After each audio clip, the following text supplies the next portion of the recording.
Sou o Major Brigadeiro da Reserva da Aeronáutica Jorge Querso Filho. Tenho 63 anos, nasci em Pouso Alegre, Minas Gerais. Com 15 anos eu fui para a Escola Preparatória de Cadetes do Ar em Barbacena. De Barbacena, depois de 3 anos, passei 4 anos na Academia da Força Aérea, quando fui declarado aspirante a oficial aviador. 1 ano em Natal, piloto de caça.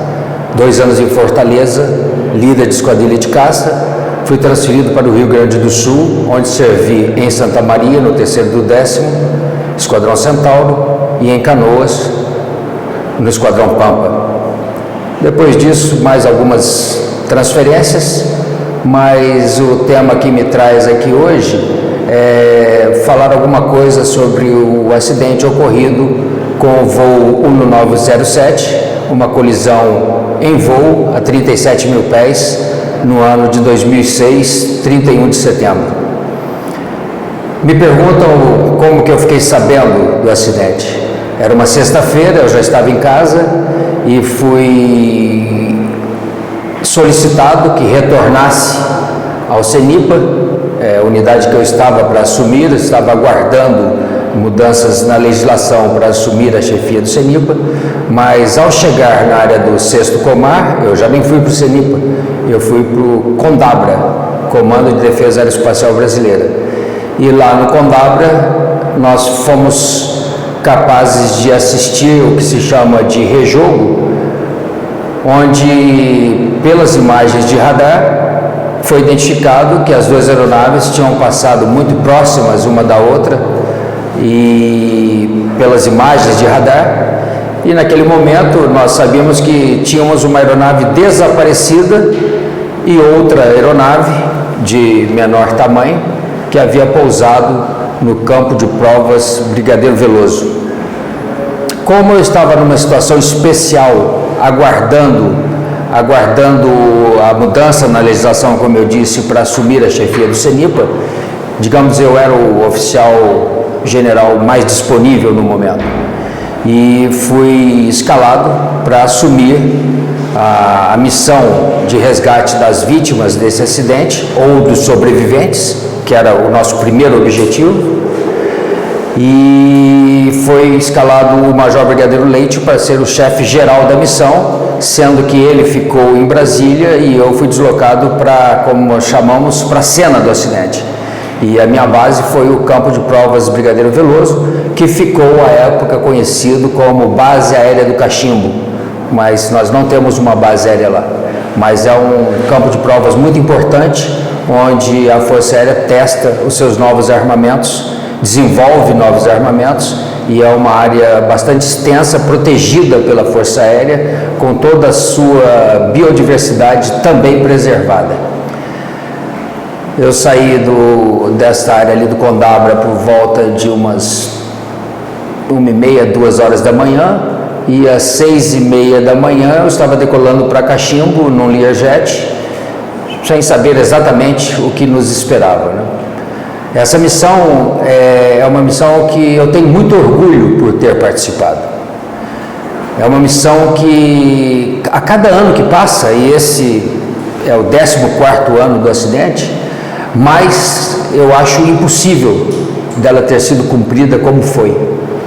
Mas nós tivemos muita ajuda, e eu acho que a principal ajuda foi a ajuda divina e a vontade de todos que estavam durante a missão de realizar a missão e de, no início, resgatar sobreviventes, e quando foi identificado que não existiam sobreviventes, a nossa missão passou a ser a mais árdua de resgatar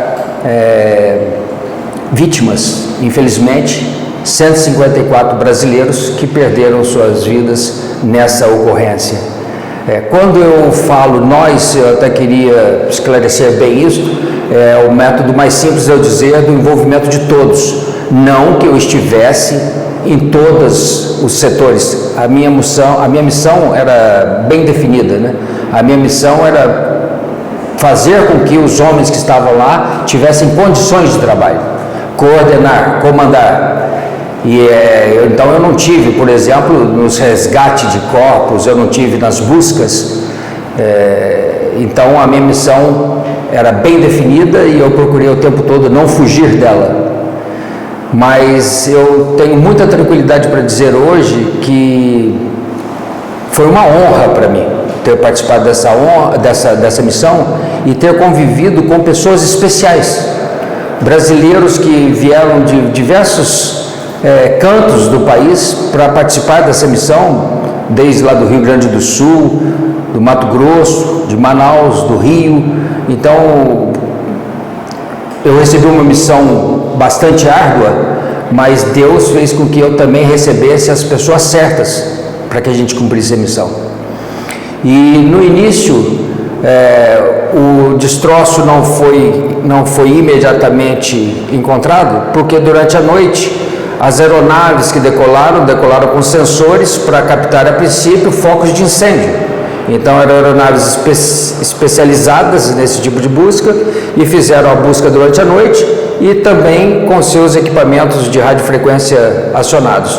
Durante a busca, que eles estavam no lugar certo da busca, procurando, como eu disse, por focos de incêndio, foi acionado um equipamento de emergência que existe em todas as aeronaves, o ELT.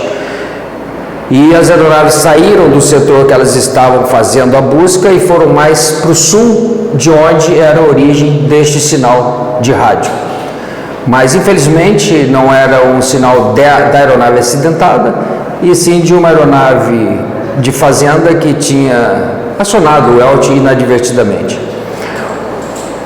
Durante a madrugada, os homens do Paraçar, que é o nosso esquadrão de busca e salvamento, eles foram acionados no Rio de Janeiro durante a madrugada e juntaram todos os equipamentos. É um grupamento realmente de pessoas altamente treinadas, pessoas que dedicam sua vida a salvar a dos outros. E 3 horas da manhã eles decolaram do Rio de Janeiro no 630 Hércules da FAB e foram para Cachimbo. Em Cachimbo, esse pessoal e material foi descarregado da aeronave e esta mesma aeronave partiu para a busca dos destroços. Além dela, um bandeirante de Campo Grande também iniciou as buscas, seguindo padrões pré-estabelecidos nesse tipo de aviação. E nós demos muita sorte, além do profissionalismo desses homens, nós demos muita sorte em localizar o destroço principal que apareceu na televisão muitas vezes, que era o centro da aeronave com os trens de pouso virados para cima. Por quê? Quando a gente imagina um pouso na selva ou um pouso forçado, às vezes até facilita ser encontrado, porque o avião vem descendo como se fosse pousar e ele vai atingindo as árvores, vai quebrando as árvores e ele abre meio que uma pista, uma clareira que permite a visualização mais facilmente, porque a busca do 6030 e deste bandeirante era busca visual. Mas, mais tarde, nós viemos descobrir, através da investigação CIPAER, que essa aeronave, ela se desintegrou em voo. Ela se desintegrou por quê? Quando as duas aeronaves colidiram, o Boeing perdeu praticamente 7 metros de asa, e isto tornou impossível o voo dele. Nenhum computador conseguiu fazer com que aquele avião continuasse voando sem praticamente toda a sua asa. E o outro avião, por também caprichos de Deus, embora muito menor, ele conseguiu prosseguir para pouso em Cachimbo. Mas quando essa aeronave perdeu praticamente uma asa inteira, 7 metros de asa, ele entrou numa descendente agressiva de em torno de 85 graus de picada, 85 a 90 graus de picada, e girando muito rapidamente, com forças de 5G, a 7.887 pés, ela deixou de gravar os dados nos gravadores de dados. O que leva o investigador a concluir que neste momento a aeronave se desintegrou. E isso a gente pôde identificar depois no chão, porque realmente ela se espalhou por uma área enorme de selva virgem. E eu começo a dizer para vocês, mostrar como vai ser difícil essa missão, porque é num ambiente totalmente inóspito. sem acessos, sem qualquer tipo de civilização por perto. E essa aeronave, ao se desintegrar, ela estava girando, ela espalhou partes da aeronave, carga, bagagem e passageiros.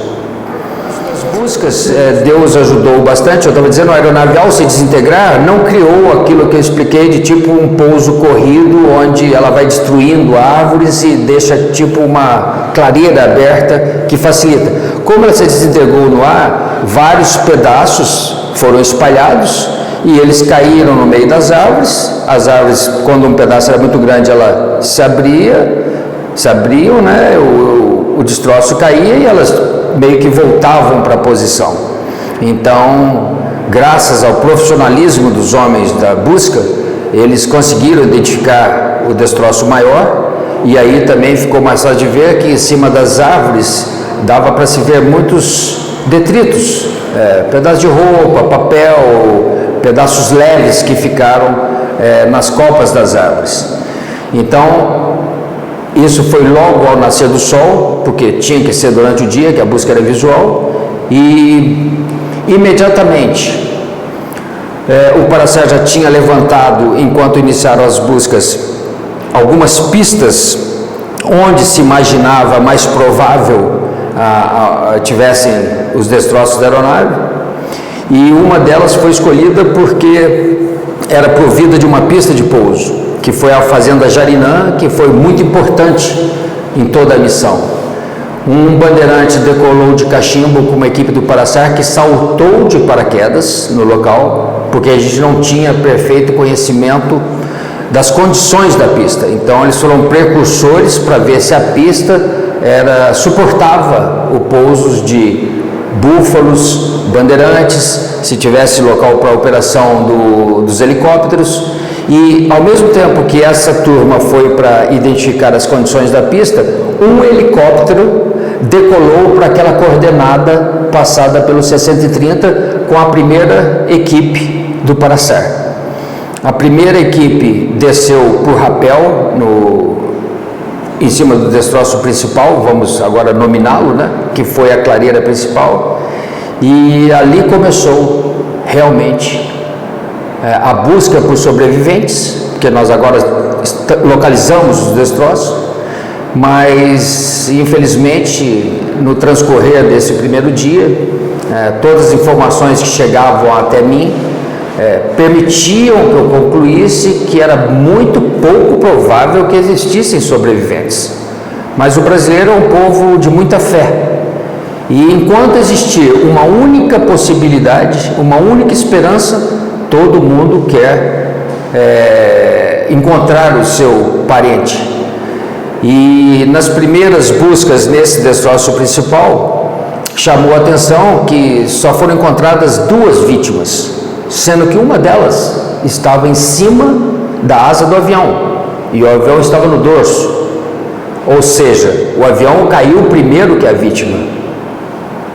Então, naquele sítio ali, rapidamente, só foram localizadas 2 vítimas. E aí a gente pergunta, onde é que estão os outros 152? Podem estar vivos? Então este foi um momento crucial também, que todo mundo esperava uma resposta minha para dizer se havia ou não sobrevivente. E era uma resposta de muita responsabilidade, que eu só dei quando eu tinha certeza que praticamente estava descartada a possibilidade de haver sobrevivente. E embora eu tivesse sido cobrado para dar essa informação, eu falei assim, não, é muita responsabilidade eu dizer uma coisa que eu tenho que mudar depois. Então eu só vou dar a resposta quando eu tiver certeza. E essa resposta veio quando o número de vítimas encontradas e o cenário que existia ali na frente me permitiu concluir que não haviam sobreviventes. E aí, não havendo sobreviventes, cabe ao Estado brasileiro resgatar as vítimas. Aqui chamo o detalhe para um fator muito importante, que eu fui questionado e eu mesmo me questiono se eu deveria ter tomado essa iniciativa.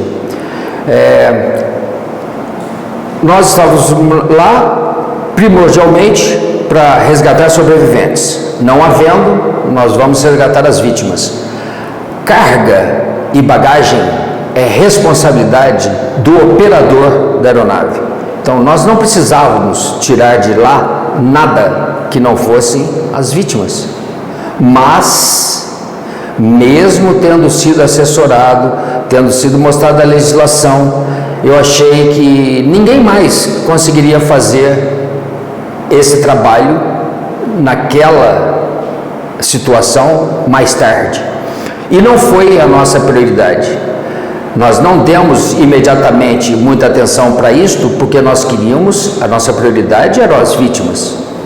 E nós só começamos, por orientação minha, a recolher, ou pelo menos juntar, carga, bagagem, bens, quando nós concluímos que o número de vítimas já era tão pequeno que nós não havíamos resgatado ainda, que permitia deslocar algum esforço humano para que nós, primeiro, pudéssemos entregar para os parentes alguma lembrança, um telefone celular, uma máquina fotográfica com as últimas fotos, um documento.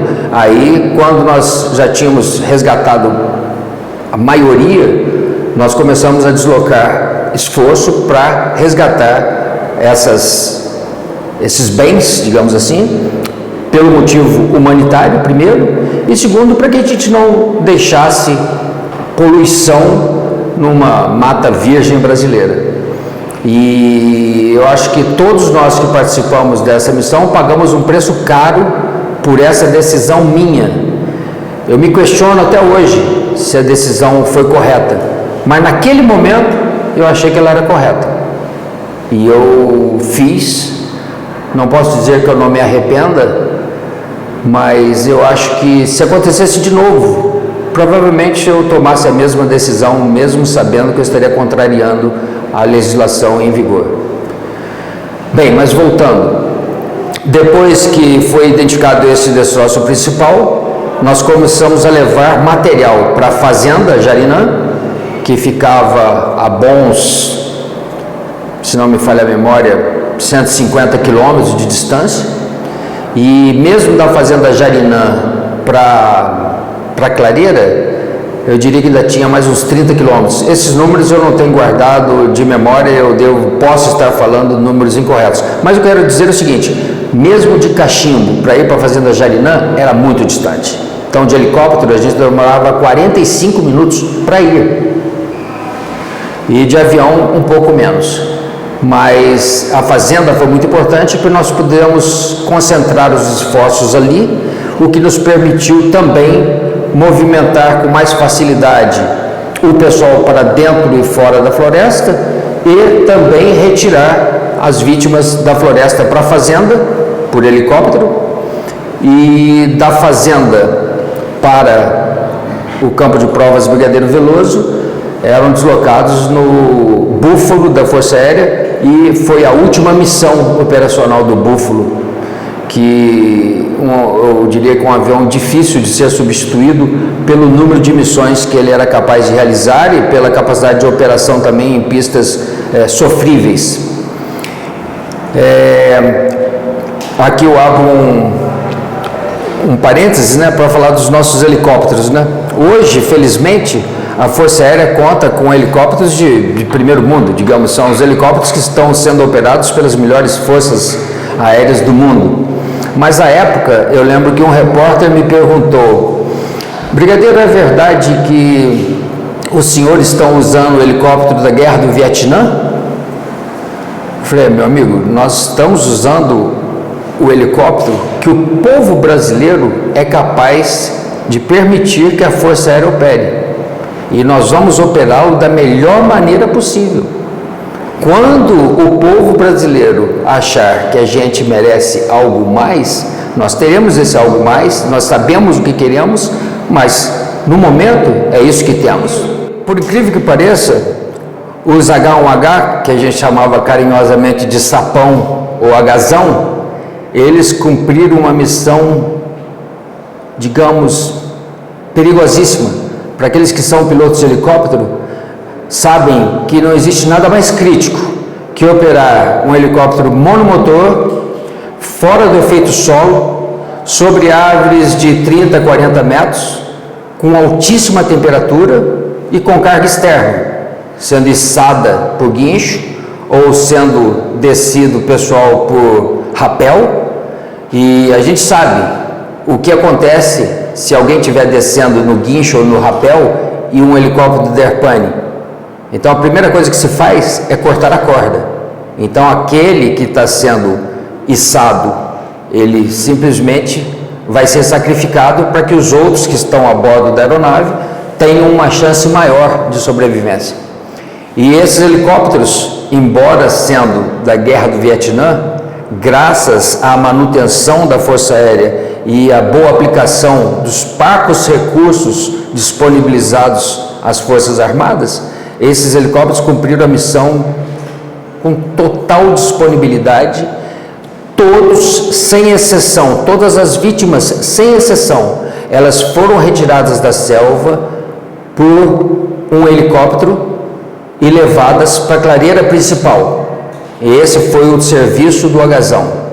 E da clareira principal para a fazenda Jarinã, quando era reunido um grupo de vítimas, uma média de 16 vítimas, eles eram levados por rede, também agora no helicóptero maior, graças à cooperação do Exército, um Black Hawk do Exército e 2 Super Puma da Força Aérea, e todo esse traslado da área do acidente, da clareira principal para a fazenda Jarinã, foi feito por esses helicópteros. Então, quando eu falo da máquina, eu quero que fique bem claro que a máquina é um detalhe, né? Quem está comandando a máquina é que importa. Então, o profissionalismo dessas pessoas permitiu que nós resgatássemos essas 154 vítimas desta maneira que eu disse, e depois delas, nós fizemos exatamente a mesma coisa para 1.600 quilos de carga, bagagem e bens. E do mesmo modo que as vítimas foram retiradas, esta carga também foi retirada do mesmo modo. Levada para a clareira, depois, quando a nossa principal prioridade já tinha sido atendida, levado para a clareira, depois para a fazenda, e da fazenda, todas as vítimas que a gente tivesse resgatado naquele dia, depois de passar pela equipe do IML-DF, que foi uma equipe maravilhosa, que trabalhou muito, depois de passar por todos eles passarem por essa equipe, para uma pré-identificação, todos eles eram colocados a bordo, com todo respeito, sempre, a bordo do Búfalo, e o Búfalo levava as vítimas resgatadas naquele dia para o campo de provas Brigadeiro Veloso. E o nosso dia não tinha acabado ainda. Essas vítimas eram colocadas num container frigorífico e por volta das 11 horas da noite, um C-130 pegava esse container frigorífico e levava para Brasília, onde, depois de descarregado o container, as vítimas eram retiradas e levadas para o MLDF para a identificação definitiva. E eu diria que, embora não parecesse, o nosso trabalho foi muito rápido, muito rápido. Para quem estava de fora, principalmente para os familiares, existe sim aquela tristeza, aquela ansiedade, mas qualquer um que for analisar essa missão vai ver o quão rápido, digamos, 152 vítimas voltaram para serem identificadas em Brasília. Realmente, nós ficamos lá 51 dias, 54 dias, sendo que mais da metade desses dias nós estávamos procurando uma única pessoa, porque todos os demais nós já havíamos encontrado, por diversas maneiras, Nós recebemos, quando já não estava muito difícil encontrar, nós recebemos cachorros treinados aqui dos bombeiros do Distrito Federal, que chegaram lá acompanhados por um veterinário do Exército, para cuidar dos cachorros. E os cachorros, quando eles chegaram, eles não acharam nenhuma vítima, mas eles foram de uma importância tamanha, que eles nos deram certeza que não tinha mais ninguém para ser encontrado. Quando só faltava o senhor Marcelo Paixão, que foi o último a ser identificado, ele estava sentado na poltrona 17 Charlie, que é, por acaso, exatamente naquele destroço principal que estava no dorso, na clareira principal. E procurando o Marcelo Paixão, esses cachorros aumentaram a área de busca enormemente. E quando os cachorros fizeram a passagem por toda essa área gigantesca, nós tivemos a tranquilidade de saber que não tinha mais aonde procurar. E eu insistia, ao ligar aqui para o nosso ligação com o IML, eu pedia para ele: doutor, o Marcelo está aí, nós não temos mais o que procurar aqui, mas nós vamos continuar procurando, até o senhor dizer que ele está aí, ou até nós encontrarmos. E aí foi quando me foi perguntado, logo no início da missão, me foi perguntado quando que nós pretendíamos sair de lá.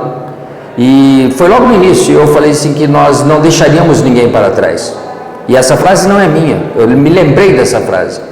E eu acho que ela marcou muito todos nós, porque depois desses dias de sofrimento, dias que pessoas foram picadas por abelha, que as pessoas não sabem disso, mas o nosso maior transtorno durante toda a operação foram as abelhas. E teve gente que foi picado, entrou em choque anafilático, foi resgatado, foi levado para um hospital que tínhamos em Cachimbo, e depois de recuperado, a primeira coisa que ele falou foi: quero voltar para ajudar os meus amigos. Então nós tivemos exemplos espetaculares entre nós lá. O médico que estava na clareira, ele só saiu depois do 20º dia porque eu mandei ele sair de lá. Ele já tinha passado 20 dias na clareira e não queria sair de lá porque ele estava fazendo um trabalho espetacular e ele estava, digamos, se sentindo realmente responsável por aquilo. Eu falei: não, você já fez tudo que podia fazer, Tamazowski, agora saia, vai outro para te substituir, venha para cá e vai ter trabalho para você aqui também. Então nós tivemos exemplos assim que são inesquecíveis, exemplos de oficiais, tenentes coronéis, que para mostrar que nós tínhamos que realmente colocar a mão, carregaram sacos de despojos, varreram hangar, pessoas que ligavam para a gente: como eu posso ajudar? Brasileiros que a gente nem conhecia. Então, no caso que também nós tivemos que inventar algumas coisas, né? Porque a gente não está preparado para tudo. Então, como era uma situação inédita, surgiu a ideia, né? Vamos arrumar caminhões frigoríficos. Porque quando a gente começar a recolher essas vítimas, nós temos que tentar preservá-las o máximo possível. E ao ligar para um dono de frigorífico da região, ele falou assim para mim: Kerso, o que você quer? Eu falei: olha, eu estou pedindo para o senhor para nos providenciar um avião, um caminhão frigorífico aqui em Cachimbo e um caminhão frigorífico lá na fazenda Jarinã. Na mesma noite, 2 caminhões chegaram em Cachimbo e um caminhão chegou na fazenda Jarinã, que ficou até o final lá. E graças a isso nós conseguimos preservar mais as vítimas, né, para que elas pudessem ser corretamente identificadas. E também outra que nós tivemos que criar lá na hora, né, é como transportar essas vítimas de Cachimbo para Brasília. Eu cometi um erro, entre vários outros, né, que a gente se comete, de pedir urnas funerárias. Essas urnas funerárias chegaram lá, 154 urnas funerárias, chegaram num avião fretado pela empresa aérea. E eu recebi essas urnas e depois eu vi que tinha feito um pedido sem fundamento, porque não dava para transportar numa urna funerária. E aí nós tivemos que também improvisar. E essa improvisação já foi usada até depois desse acidente, no acidente do Air France 447. Nós solicitamos durante a noite. Eu liguei para o comandante da operação, que era o Coronel Leite, o Major Brigadeiro Leite, e falei: brigadeiro, eu preciso de um container frigorífico. Ele falou assim: onde que você quer? Eu falei: eu sei que tem em Santos e tem no Rio de Janeiro. Eu tenho certeza que nesses dois portos tem container frigorífico. E eu quero um container movido a diesel, que eu tenho aqui. Então, não quero elétrico, porque também daria outros transtornos. Bem, eu posso lhes dizer o seguinte, que na manhã do dia seguinte o container estava chegando em Cachimbo. Então nós tivemos coisas assim maravilhosas. Outro exemplo, as nossas motosserras, e eu volto a dizer, quando eu falo nossas, não quer dizer que eu estivesse operando motosserra, mas as motosserras que nós estávamos usando lá no local, elas se desgastam, elas estragam, elas dão pane. E mesmo o pessoal do Paraçá estando preparado para recuperar essas motosserras, chegou uma hora que elas não davam mais conta.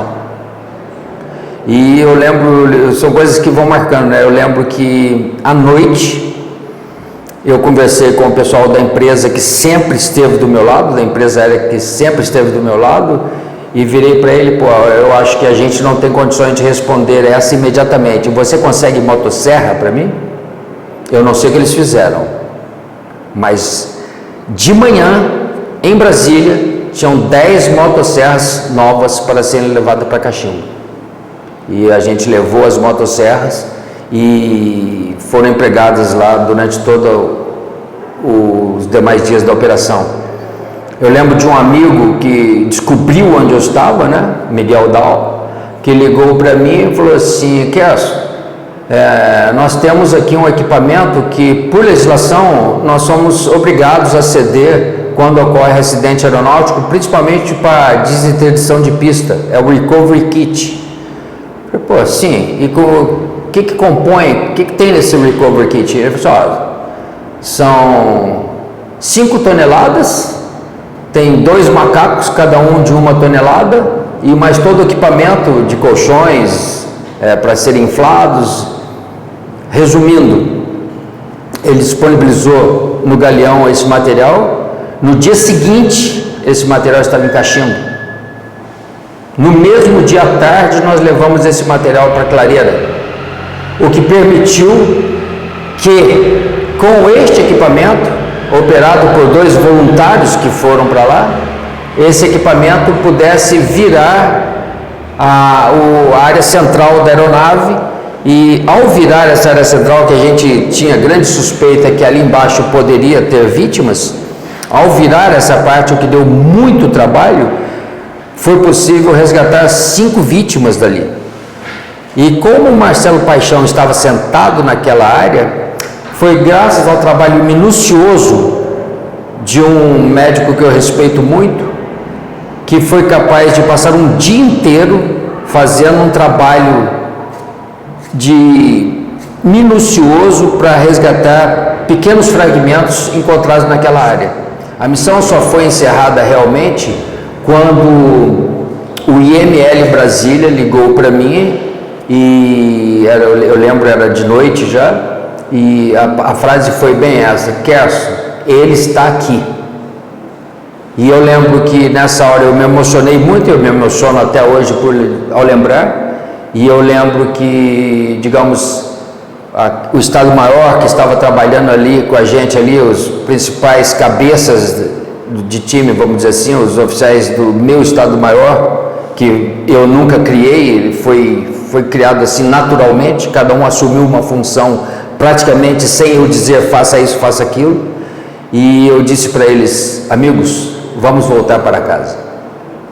E foi nesse dia que nós demos por encerrada a missão de busca e resgate das vítimas, porque logicamente depois disso muito trabalho ainda havia para ser feito porque nós levamos muito material para lá e nós teríamos que desmobilizar todo esse material e todo o pessoal que estava lá. Mas se eu lembrar mais alguma coisa, ou se for perguntado para refrescar a minha memória, eu posso dar continuidade. O que eu lembrei rapidamente agora para falar foi isso.